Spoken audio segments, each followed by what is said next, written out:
The ocean has a way of washing everything clean, but it can never wash away the smell of copper and burning oil. For the men of Dev Gru's Echo Platoon, that smell was practically a second skin. They were 12 men who had survived things that didn't make it into history books, men whose bodies were maps of scars and whose minds were locked vaults. When they were flown into the secure wing of Naval Medical Center San Diego, they didn't look like patients. They looked like captured lions, furious at the bars, even if the bars were just sterile white walls and 4 poles. They were recovering from a classified op in the South China Sea that had gone sideways, leaving them battered but fiercely protective of their own. They didn't trust outsiders, they didn't trust doctors who hadn't seen dirt, and they certainly didn't expect anything from the tiny, soft-spoken woman who walked into their ward carrying a tray of fresh linens and a clipboard. Her name tag read Clara Vance, and underneath it, a temporary laminate that simply said Contract Traveler. She looked entirely out of place among the towering, tattooed warriors. Her scrubs were a faded pastel blue, a little too large for her slight frame, and her dark hair was pulled back into a messy bun held together by a cheap plastic clip. When she first stepped into the high-security ward, Master Chief Aaron Vance, no relation, though the shared name would later feel like a strange twist of fate, looked up from his bed, his good eye narrowing. He gave a low, gravelly chuckle that rippled through the rest of the beds. The guys laughed. It wasn't malicious, but it was the heavy, dismissive laughter of men who measured worth by the weight of a pack and the speed of a trigger pull. They figured she wouldn't last a single 12-hour shift. They figured she would cry, ask for a transfer, or spend her time staring at the floor. But Clara didn't flinch. She didn't flush red, and she didn't try to prove herself by acting tough. She just walked over to the first bed, checked the vitals monitor with a calm, practiced eye, and adjusted the fluid line. She didn't even look at Aaron when she spoke, her voice dropping into a steady, rhythmic cadence that somehow cut right through the masculine bravado in the room. She told him his blood pressure was spiking because he was tensing his jaw, and if he didn't relax, she'd have to use a larger needle for his next antibiotic draw. The room went quiet.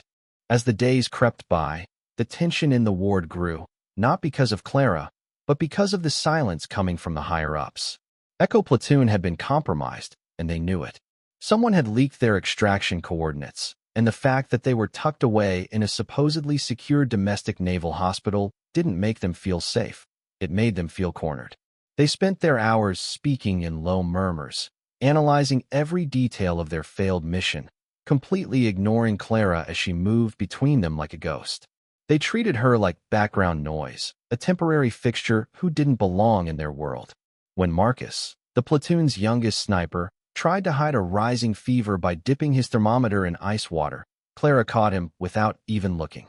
She walked over, pulled the cold water away, and placed her bare hand flat against his forehead.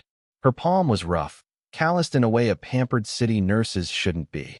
Marcus froze, caught off guard by the intensity in her eyes. She didn't report him to the attending physician. She just quietly went to the supply closet, brought back a specific herbal compress, and laid it over his chest, whispering that a fever in the lungs is harder to hide than a fever in the mouth. Marcus didn't laugh this time, and neither did Aaron. They started to realize that while she didn't talk much, she observed everything. It was the 5th night when the atmosphere shifted from tense to suffocating. A heavy fog had rolled off the Pacific, blanketing the hospital grounds and cutting visibility down to 0. The secure wing was located on the 3rd floor of an isolated annex, accessible only by a single service elevator and a heavy set of reinforced double doors. The regular military guards at the end of the hall were supposed to rotate at midnight, but midnight came and went, and the hallway remained completely silent. Aaron, whose instincts had kept him alive through 3 deployments, sat up in bed.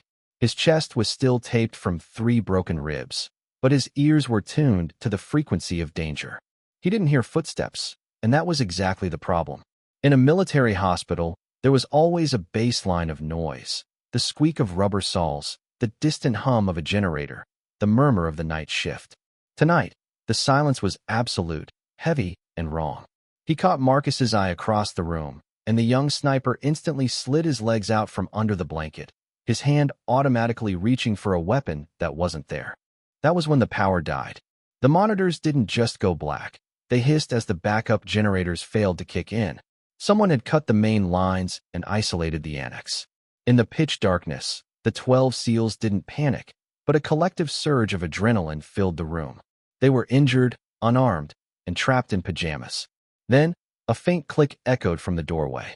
It wasn't the sound of a nurse's keycard. It was the distinct, metallic slide of a suppressed weapon being brought to bear. Through the frosted glass of the double doors, a jagged shadow shifted. Aaron tried to stand, but a sharp, blinding pain shot through his torso, pinning him back down. He cursed softly, realizing they were sitting ducks. But before the doors could swing open, a hand gripped his shoulder in the dark. It was small, cold, and incredibly firm. Clara.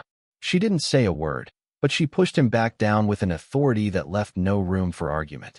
Before anyone could ask what she was doing, Clara moved with a terrifying, silent fluidity. She didn't run toward the exit. She knew the hallway was already a kill zone. Instead, she grabbed a heavy steel crash cart and slammed it directly into the mechanism of the double doors, jamming the electronic lock from the inside just as the first heavy shoulder hit the glass from the exterior. The glass cracked, webbed with white fractures, but held. 2 muffled gunshots punched through the pane, sending shards spraying into the dark ward. But Clara had already dropped to her knees. She looked up at the 12 men, her face illuminated only by the pale moonlight filtering through the fog outside the window. Her voice was no longer that of a gentle contract nurse.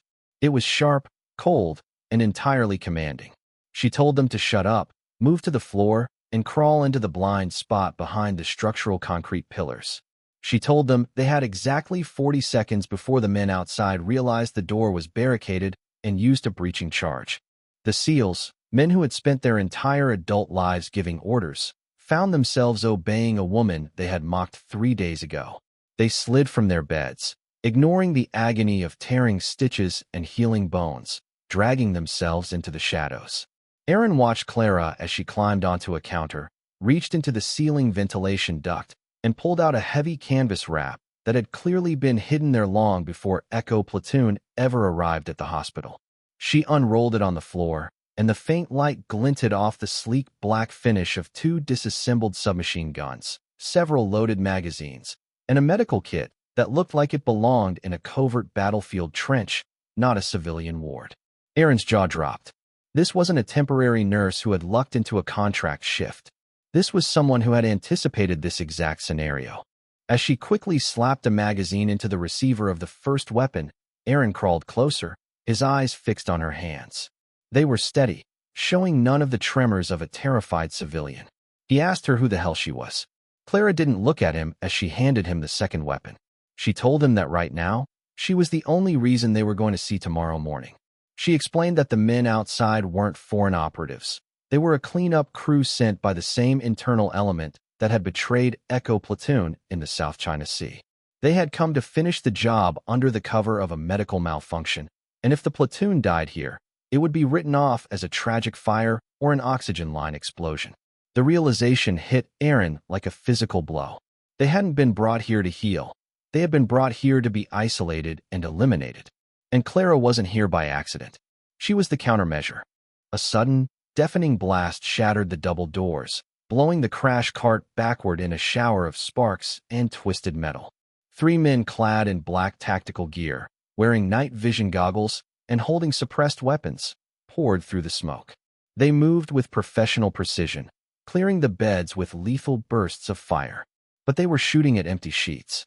From behind the concrete pillar, Clara didn't hesitate. She stepped into the open, leaned into her weapon, and fired 3 controlled bursts. The first 2 intruders dropped instantly, their momentum carrying them hard onto the linoleum floor. The third managed to pivot, but Aaron, despite his cracked ribs, stood up and fired a secondary volley, pinning the shooter against the wall until he collapsed. The ward fell silent again, save for the heavy panting of the wounded SEALs and the hiss of a ruptured oxygen line. Clara didn't celebrate. She walked over to the fallen men, systematically kicking their weapons away and checking their gear. She pulled an encrypted radio from the vest of the leader, listening to the static heavy chatter. There were more of them coming, at least 8, scaling the fire escape on the western side of the building. The elevator was dead, and the main stairwell was likely covered. They were still trapped on the third floor. Marcus, holding his side as fresh blood began to seep through his gown, looked at Clara with a mixture of awe and profound shame. He asked her how she knew they were coming. Clara paused, her fingers lingering on the radio. She looked at Aaron, her eyes softening for the very first time since she had walked into the ward. She told him that 5 years ago, she had a different name, a different life, and a brother who wore the same trident on his chest that they did. He had been part of a similar platoon, compromised by the same shadow network, but he hadn't had anyone waiting in the dark to block the door. She had spent half a decade tracking the people responsible, waiting for them to make the same move twice. There was no time for an emotional reunion or a deep dive into her past. The radio chirped, a cold voice demanding a status update from the entry team. Clara didn't answer. She tossed the radio to Aaron and told the 12 men to follow her. She knew a route out of the annex that didn't appear on the standard blueprints, an old laundry chute that descended directly into the basement boiler room, which connected to the city's underground storm drains. But moving 12 heavily injured men down a vertical shaft in the dark was an impossible task without a plan. Clara began ripping the heavy medical-grade sheets into thick, braided ropes, securing them to the structural beams of the beds she had bolted to the floor days prior. She worked with a frantic efficiency, her hands bleeding from the friction, but she didn't slow down. As the sound of heavy footsteps echoed down the outer hallway, signaling the arrival of the second wave, Clara began lowering the men one by one. The SEALs went down without a murmur, their training overriding their pain, their respect for the woman above them absolute. Aaron insisted on being the last one out. He stood by the opening of the chute, holding the weapon she had given him, watching the shattered doorway. He told her she had to go first, that he would cover the rear. Clara looked at him, a faint, sad smile touching her lips. She told him that her brother had said the exact same thing to his team, and she wasn't about to let another good man make a useless sacrifice. Before he could argue, she pushed him into the chute, releasing his line with a controlled slide that dropped him safely into the mattress-lined basement below. When Aaron landed, he looked up through the dark vertical tunnel, expecting Clara to drop down immediately behind him. Instead, he heard the heavy thump of the laundry door slamming shut from the top, followed by the distinctive sound of her welding the latch shut with a portable thermite strip she had kept in her kit.